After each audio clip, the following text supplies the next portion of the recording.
بسم اللہ الرحمن الرحیم۔ السلام علیکم ورحمۃ اللہ وبرکاتہ۔ اسپرنگ فیلڈ اسکول ماسب ٹینک سے میں اردو معلمہ۔ تو بچوں، آج آپ کا سبق نمبر 15 ورقیہ۔ اس میں آپ کو تحریری کام مکمل کرنا ہوگا جو پمفلٹس کہا جاتا ہے جسے، یا پھر جس میں یہ والا باکس دیکھ لیجئے، children with the banner and the pamphlet of child right, مطلب بچوں کے حقوق، قانونی حق، بچوں کا قانونی حق جو ہوتا ہے اس کے اوپر چھوٹا سا مواد کنٹینٹ لکھ کے آپ کو پمفلٹ تیار کرنا ہوگا۔ جو آپ کا سبق ورقیہ ہے یہ اس سے متعلق ہے۔ عام طور پر حفظ روزہ تقریب، یہاں پر ایک تصویر بتائی جا رہی ہے جس میں بچے ایک اسکول میں کچھ آرگنائز کیے ہیں، اس کا ایڈورٹائز کرنے کے لیے ریالی نکالے اور اس سے ریلیٹڈ پمفلٹ بنا کر، یعنی ورقیہ بنا کر لوگوں میں تقسیم کر رہے ہیں۔ آپ نے کبھی ایسے موضوع دیکھے ہوں گے، ایسے ورقیہ دیکھے ہوں گے جو کسی موضوع سے متعلق معلومات فراہم کرنے کے لیے کرنے والا ایسا پرچہ جو ہاتھ میں بآسانی سما سکے سے ورقیہ کہتے ہیں۔ ورقیہ عربی لفظ ورق سے ماخوذ ہے جس کے معنی ایک چھوٹے سے کاغذ کے ہیں۔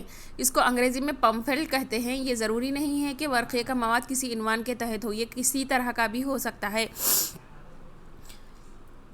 اسی لیے دنیا میں خط لکھنا یا پڑھنا خطوط جو ہوتے ہیں ایک عام لوگوں کے حد تک محدود رہنے والا شخصی مواد ہوتا ہے، یعنی پرسنل کنٹینٹ ہوتا ہے، لیکن ورقیہ تمام سماج کے لیے کام کرتا ہے جس میں مشین کے ذریعے سے پرنٹ کی جاتی ہے اور لوگوں کو انفارمیشن دینے کے لیے کئی ہزار کاپیز تیار کر کے مسجدوں میں، مندروں میں، یا پھر فٹ پاتھ پر، یا پھر اخبارات میں ڈال کے پمفلٹ کو بھیجا جاتا ہے۔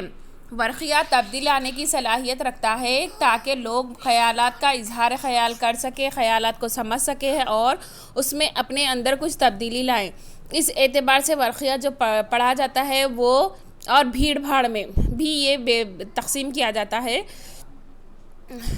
انتخابات کے وقت عام طور پر لاؤڈ اسپیکر کا استعمال کرتے ہیں، اور دیہاتوں میں، گاؤں میں لوگ کیا کرتے ہیں، اسپیکر لگا کر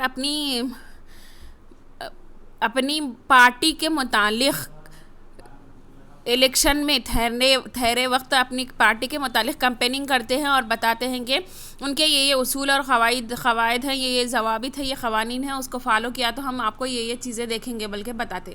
اسی طرح ورقیہ ایڈورٹائزمنٹ کا کام کرتا ہے، اتنا ہم کو سمجھنا ہے۔ یہاں بچوں کے حقوق کی اشاعت میں اہم حقوق یہ آپ کو دیا گیا ہے۔ اس کو آپ یہ والا صفحہ جو ہے اس کا اسکرین شاٹ لے لیجئے یا پھر ریڈر میں سے دیکھ لیجئے، پیج نمبر 126۔ جس کے پاس ریڈر نہیں ہے اس کو جو کنٹینٹ یہاں پر دیا گیا ہے آپ کی نیٹ ہینڈ رائٹنگ میں لکھ کر ایک پمفلٹ کی شکل میں اس کو تیار کرنا ہے۔ تو بچوں، حفظ روزہ یہ آندھرا پردیش محکمہ تعلیم سے ریلیٹڈ ہے، تلنگانہ کی محکمہ تعلیم سے ریلیٹڈ ہے۔ تو یہاں پر زندگی گزارنے کا حق، بچوں کے عام طور پر جو حقوق ہوتے ہیں اس کو بتایا گیا ہے۔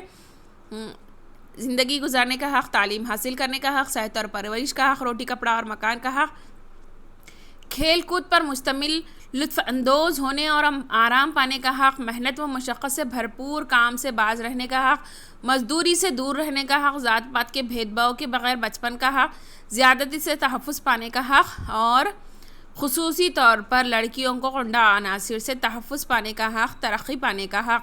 اسی طرح یہ تمام جو رائٹس یہاں پہ آپ کو بتائے گئے ہیں، ایک پمفلٹ تیار کیجئے، تیار کر کے اس میں آپ اس کو اچھے سے لکھیے، اچھی نیٹ ہینڈ رائٹنگ میں لکھ کر اپنی کلاس ورک میں محفوظ رکھ لیجئے۔ اس میں ایک عام چیز یہاں پہ بتائی گئی ہے، بچوں کے حقوق قانونی حق سے متعلق چند نعرے تیار کیجئے۔ بچوں کے حقوق قانونی حق سے متعلق چند نعرے تیار کیجئے، وہ اس کو آپ اس میں شامل کرتے ہیں۔ اس کے بعد یہ گرامر والا حصہ ہے، تو آپ امید کرتی ہوں کہ یہ آپ کو سمجھ میں آ گیا ہوگا۔ اگر نہ سمجھ میں آیا ہو تو معلمہ سے رابطہ کر کے آپ اپنے سوالات کا حل جان سکتے ہیں۔ کرنا کچھ بھی نہیں ہے، آپ کو صرف وہ پیج نمبر 1 دیکھنا ہے، پیج پہ سے دیکھنا ہے اور تحریری کام مکمل کرنا ہے۔ پمفلٹ کو آپ کس طرح ڈیکوریٹ کرتے ہیں وہ آپ کی مرضی، وہ آپ کی کریٹیو پر انحصار کرتا ہے۔ امید کرتی ہوں آپ کو یہ سمجھ میں آ گیا ہوگا۔ جزاک اللہ خیر۔